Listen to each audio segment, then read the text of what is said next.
welcome to HITC Sport, and right, how's everyone doing? Did you all have a nice Halloween?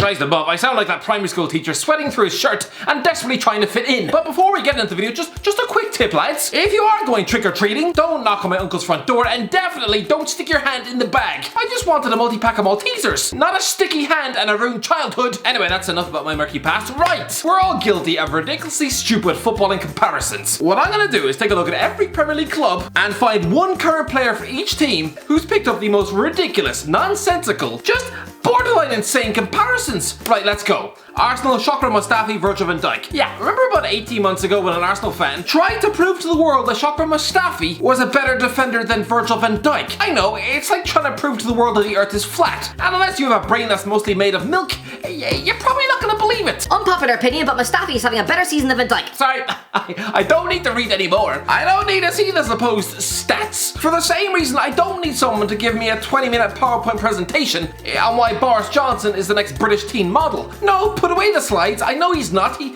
looks like a microwave frog. Similarly, Mustafi is a walking defensive disaster, and sticking him in your back four is about as conducive to keeping a clean sheet as drinking 6 pints of water before bed. Aston Villa, Jack Grealish, Andres Iniesta. Rise above, where do you want to start for Aston Villa? Even 2 months ago, we had Gabriel Bonlehor comparing Jack Grealish to Andres Iniesta. Lads, Grealish is currently 25. When Iniesta was 25, he won 4 league titles, 2 Champions Leagues, a European Championship with Spain. Oh yeah, and he scored in the World Cup final. Comparing that utter Ballon d'Or contender with this soggy-haired wet noodle, it's like saying the Go Compare man is a better singer than Pavarotti. No, there are levels to this. But also, we're not done with Villa. Let's go back 6 years ago. England's Ross Barkley. I don't like Wayne Rooney comparisons. Nor should you. It's like comparing Mike Tyson with Eddie Hearn. Same sport, yes.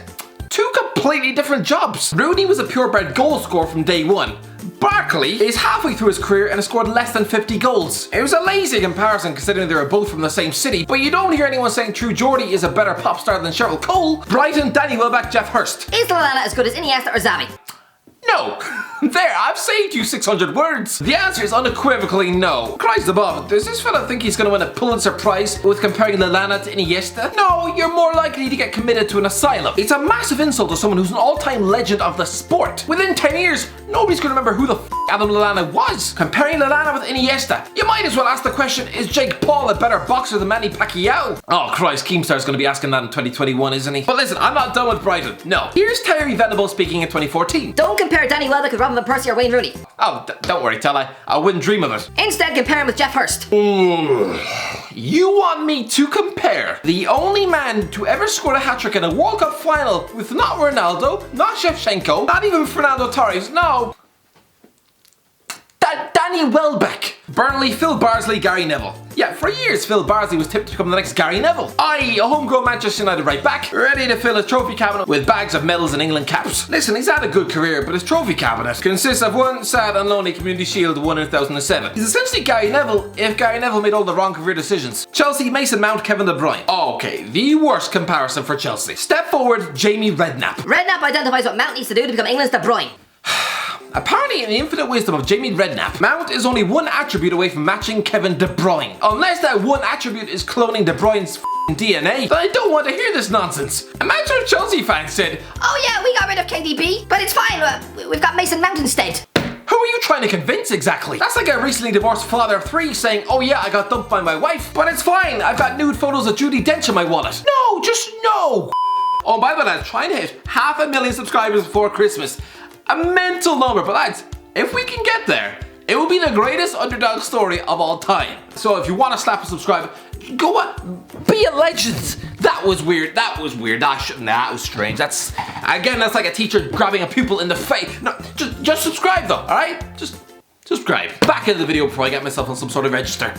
Crystal Palace, Christian Benteke, Didier Drogba. Christian Benteke could be Liverpool FC's Didier Drogba. Christian Benteke could be the next Didier Drogba for Chelsea. Christian Benteke is the new Didier Drogba according to Joe Cole. Oh wait, there's still more from our mate Jamie Redknapp. Jamie Redknapp, Benteke is the new Drogba. No lads, you might as well tip Fogden to host match of the day. Please, can we all just remind ourselves who exactly Drogba was? It seems the media seems to forget. 157 goals for Chelsea, 2-time African Footballer of the Year, 4 Premier League titles, 4 FA Cups, 5 League Cups, a Champions League. Oh yeah, and he stopped a civil war. Benteke, his supposed heir, is 29 and has 6 goals in his last 85 games for Palace. A proud footballing man like Drogba, he'd probably rather you slept with his wife and drowned his dog in the toilet than to be compared to the footballing banana skin that is Christian Benteke's life. Everton, Tom Davies, Steven Gerrard. There's a few for Everton, like when James Rodriguez tore the 2014 World Cup to pieces, only to get compared with Diego Maradona. He's a very good player, but not that good. Richarlison spent his 1 year at Watford being needlessly compared to Cristiano Ronaldo. Bye, Jamie Redknapp again. Jamie, honestly,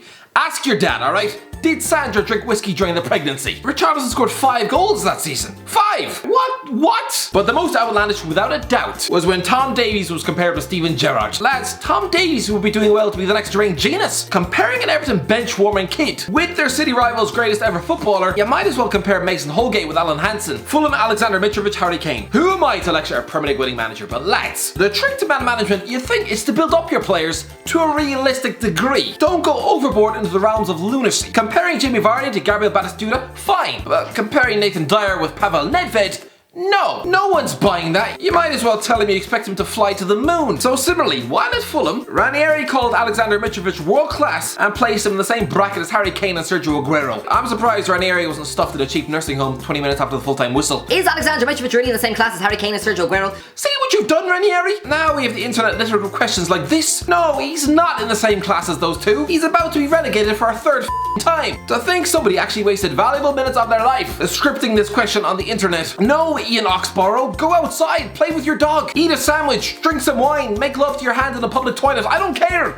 Just please, don't fall for Ranieri's nonsense. Leeds, Patrick Bamford, Eric Cantona. Well, last week I've seen Patrick Bamford compared with Eric Cantona because of a Premier League hat-trick for Leeds. Sure, but other than that, are we serious? Bamford with Cantona. Whoever wrote this headline, please, Go track down Cantona's home address, ring his doorbell and quote that comparison to his face. You'll be lucky not to leave his property in a goddamn wheelchair. Leicester, Ayotte Perry's Alan Shearer. Ayotte Perry's wants to be the Spanish Shearer as Newcastle's bargain buy lights up the tune. Spanish Shearer, they're not even in the same position. For example, Shearer would probably drown his own granny in a bath of cow milk to get himself a golden boot. By contrast, if the footballing gods were to offer Perez 30 goals a season, providing he shaves his head bald, he'd most likely say no. I mean, to be fair, he does look like the kind of guy who makes love to himself in the mirror. Liverpool, Xherdan Shaqiri, Lionel Messi. Lads, I like Xherdan Shaqiri, but these comparisons serve no purpose other than to make the person that said them sound like a raving derelict. It's November 2018, Shaqiri is 27, he's just been relegated with Stoke, and now wound up on the Liverpool bench. And the world and himself had finally come to terms that no, this former Swiss wonder kid wasn't actually the next world star. And then his former Basel manager Thorsten Fink pipes up, comparing his natural ability to that of Lionel Messi, and that he could be Liverpool's best player. Yeah, there's a guy who used to play Shaqiri at left back. Man City, Raheem Sterling, Mesut Ozil. Listen, nowadays, even a blind cat could tell you that Raheem Sterling is clearly a better player than Mesut Ozil. Not exactly hard though, considering the German has probably spent the last 6 months eating family packs of Monster Munch. But saying that 5 years ago, it's almost a cardinal sin. April 2015, Raheem Sterling is better than Mesut Ozil according to Michael Owen. No finer example of British pundits buying into British hype than this. After a frustrating 7-goal season at Anfield, here's what Owen said about Sterling. He's better than Ozil. I think he's probably better than Welbeck. How does that work? Better than Ozil, but only probably better than Danny What? Does he know who Mesut Ozil is? Man United, Bruno Fernandes, John Joe Shelby. Well, comparing Luke Shaw with Gareth Bale was always going to end in tears, as was comparing Marcus Rashford with Kylian Mbappe in 2017. But here's a bunch of nonsense that have seemed to invade Twitter in recent months like a plague of mouth ulcers. Bruno Fernandes without penalties is just a Portuguese John Joe Shelby. Bruno Fernandes isn't worth anything near what Sporting want from him. He is a glorified John Joe Shelby. I repeat, Bruno Fernandes is just John Joe Shelby with hair. Bruno Fernandes without his penalties. What does Bruno Fernandes do that John Joe Shelby can't? Lads, this is like when a 5-time Ballon d'Or winner kept being called Pinaldo every 12 minutes. It's not a crime to score penalties, you know. It's actually a pretty handy skill. Are we actually saying that if the Glazers slapped a wig on Shelby and Ollie stuck him on pens, that he would be Manchester United's best player too? If you truly believe that, then please chuck your school books in a bin, buy the box set of 2.5 Men, and start breeding with your cousin in a shed. Because I'm sorry, there is no hope for you. Newcastle, Dwight Gale, Alan Shearer. Alan Shearer can understand why Sean Longstaff is being compared with Michael Carrick. Can he? It makes one of us. Because to me, the Longstaffs are the most overrated set of brothers since the Cray twins. I've seen that movie. It was 2 hours of Tom Hardy staring in the mirror. The worst one though, rewind 4 years ago. Dwight Gale enjoying Alan Shearer comparisons, but will keep his feet firmly on the ground. Gale will be here for a while, and I think he's going to be another Shearer, hopefully. Lads, this is Dwight. This is Dwight Gale. Alan Shearer. It's like comparing Andy Cole with a Toaster, Sheffield United, Ethan Ampadu, Rio Ferdinand. Next Rio, according to Chris Coleman, that was in 2017 when his own career was in freefall. So by those words then, what we can realistically expect from Ampadu is a world record transfer fee, over 500 Premier League games, 6 Premier League titles, 3 Champions Leagues. I mean, come on. Southampton, Theo Walcott, Thierry Henry. I mean, who else am I going to pick? But Theo Walcott, ever since he was 16, he's been compared with Thierry Henry. I actually feel bad for Theo. Tottenham, Eric Dyer, Franz Beckenbauer. Yeah, don't laugh lads, but Eric Dyer used to be compared with Franz Beckenbauer as a kid when he was coming through with Sporting Lisbon. Beckenbauer, one of the greatest sweepers of all time. Dyer, bang average. West Brom, Charlie Austin, Alan Shearer. Jermaine Genius. Charlie Austin reminds me of Alan Shearer.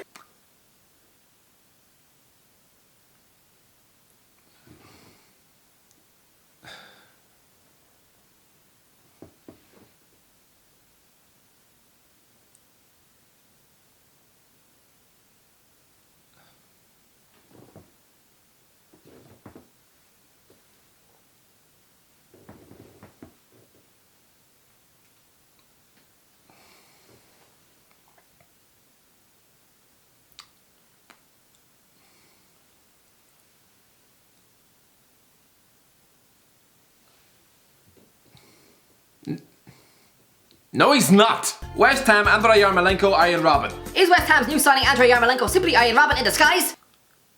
Lads, what is this? Arjen Robben should never be compared to anybody if they're at West Ham. Wolves, Fabio Silva, Cristiano Ronaldo. Yeah, apparently all corners of the Portuguese press are dubbing 19-year-old winger Fabio Silva as the next Ronaldo. Lads, how greedy can you get? Yeah, as if the next Ronaldo is only just around the corner. As if we're due a player of his talents once every 20 years. No. Ronaldo and Messi are once-in-a-lifetime players. We are never going to see the likes of them again. Not until we're all limp, rotting corpses stuffed beneath the Earth's surface. Then our grandkids might see the next, well, your grandkids might see the next Ronaldo. My balls haven't worked since 2012. But Fabio Silva, when I look at him, I don't see Ronaldo. I see HITC 7s. Anyway, that's the end of the last time in the comments below. Join the video. Don't forget to like, share, subscribe. And as always, I'll talk to you in a while.